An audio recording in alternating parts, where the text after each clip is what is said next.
earlier this week, we got news that Mike Mayock was released, was fired and relieved of his GM duties with the Las Vegas Raiders. He spent 3 seasons with them, and I'm kind of surprised by this, only because I figured with, basically there was reports that when John Gruden was there with the team during Mayock's time, John Gruden was more or less the guy that would control, who they wanted to draft per se, and he would get the final say so. And, once they were fired, of course, once John Gruden was fired, and it was Mayock and Bisaccia and that team now having to come together on their own, I thought that this would buy Mike Mayock at least one more season, to where now he's got to find the team's head coach if they were going to make a change from Rich Biscassia, or if they were going to hire somebody else. And then also, too, to see what Mike Mayock would do with a full draft at his disposal to do essentially whatever he wanted. I thought that was what the plan was going to be. But again, Andrew actually called this one earlier before the Raiders even made the playoffs, that he believed that Mike Mayock needs to be out. Just bad draft picks, bad reputation that he garnered. And also, too, like, he was presented as this draft guru, and he had too many hits in terms of misses in the draft. And unfortunately, you've got players like Damon Arnett, who just recently signed with the Chiefs. That was a huge one. That was a big, I don't want to say a waste, but it wasn't a very good one in terms of, he didn't last. He had a lot of issues. Henry Ruggs, and we don't need to dig up what's going on with Henry Ruggs right now. I think everyone is 100% aware of what happened, but that's another one with a character issue. And then you've got other players like Colin Farrell, Farrell, I think that's how you pronounce his last name, who he basically reached for in the draft, who pretty much didn't need to be the 4th overall pick. And yet Mike Mayock made that decision. And we're still waiting for him to kind of develop into that all-pro pass rusher we'd expect a 4th round pick to come out of. It is hard to put a lot of this blame too on Mayock, the way that the team is constructed and some of the player personnel. But at the end of the day, Mike Mayock is the one that was running that organization for 3 years. And for 3 years, we just produced a playoff berth. But, again, I can almost bet that Andrew's argument is it was almost not because of Mayock that we did it. And probably Mayock was holding us back from what we could have potentially been had we had somebody that had more experience with different personnel and maybe some different draft picks. So, but nevertheless, though, I'm not going to get into some of the GM interviews that's going on. I know that there's an Eric Dodd who's going around there. Personally, I would love to see Louis Riddick get an opportunity. We've been asking for him to be the GM since, his name circled, surfaced, what was it, some 4 or 5 years ago when they were originally looking for a replacement after they let go Reggie McKenzie before Mike Mayock joined. But, we'll probably get into that in another episode with some of the more news that comes out, because I imagine the Raiders are probably going to make a GM decision within a week or two, because the Giants had just hired a GM of their own.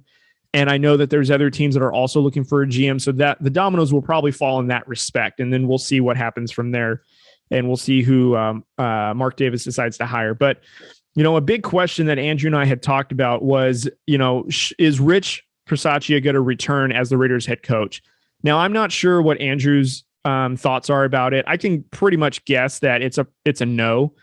And I would unfortunately have to agree. And there's a couple of reasons why, yes, Bisaccia was able to rally us. And as he was doing head coaching duties, he was able to bring us together, and we did make a wild card playoff berth.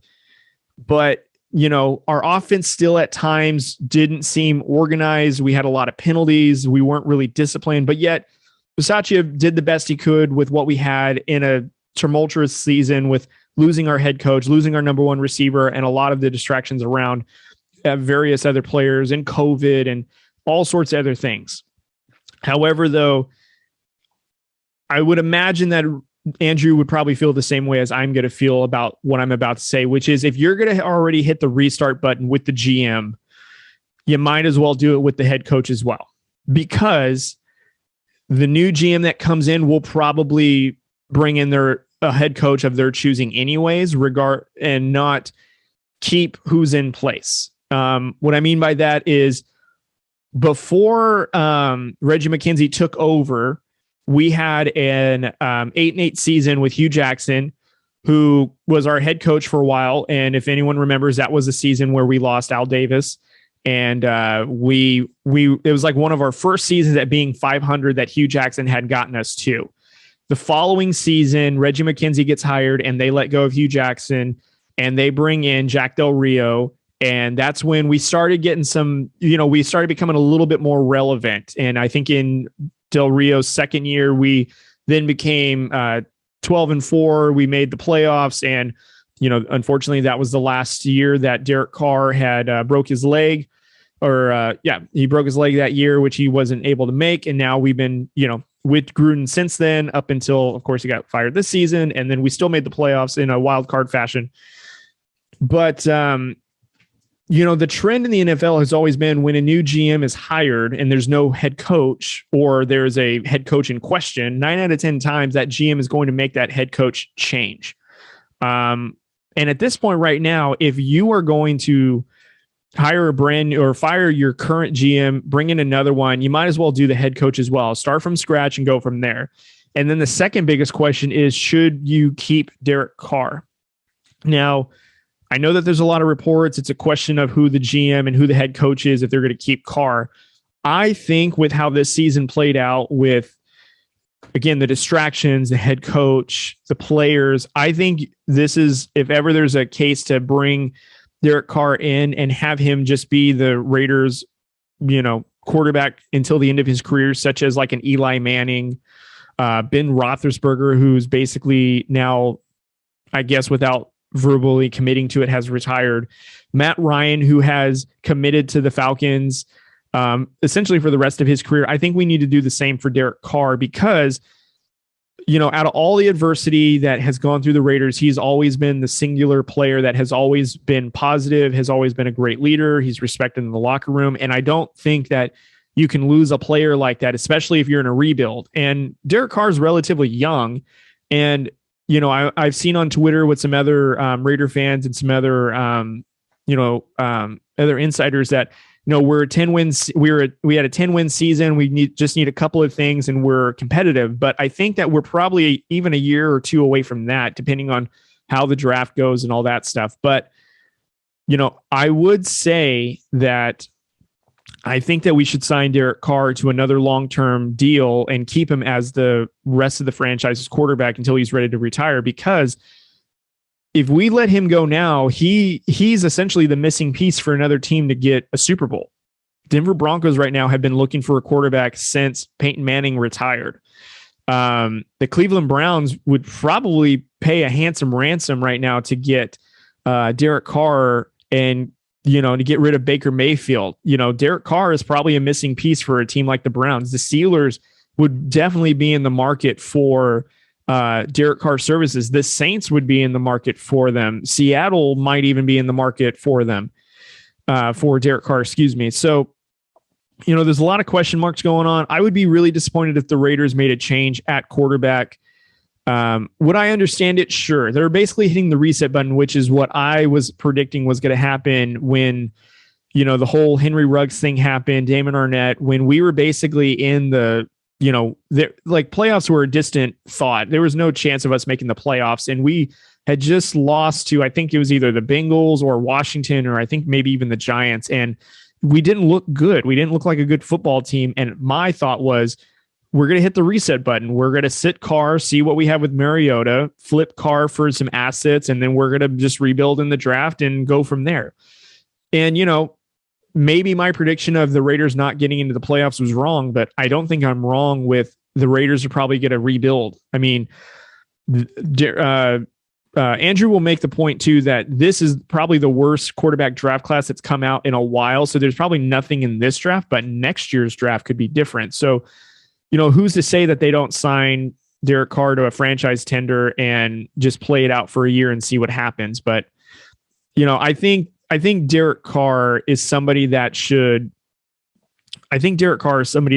get another extension with the Raiders and retire with the Raiders, especially with all that they've gone through and all that he's done and the milestones that he's accomplished in the Raiders organization. I think that that's well deserved on his end. But, Again, just go down the list of teams that are one quarterback away from being a dominant team or, a playoff team or a Super Bowl winning team. And Derek Carr could be their missing piece. How would the Raiders feel if they let go of Derek Carr and the next team that Derek Carr goes on, he leads them to the Super Bowl because of what he was the missing piece rather than keep working with Carr, keep building with him, and, just get some people that not John Gruden, who's past his prime, and not Mike Mayock, who's never had a NFL GM job to begin with. Get some guys in there that are up and coming, hungry, been in the organization of certain teams and build them up and get a proven head coach. Or, Eric Bieniemy would be a nice one. I've always been a fan of him.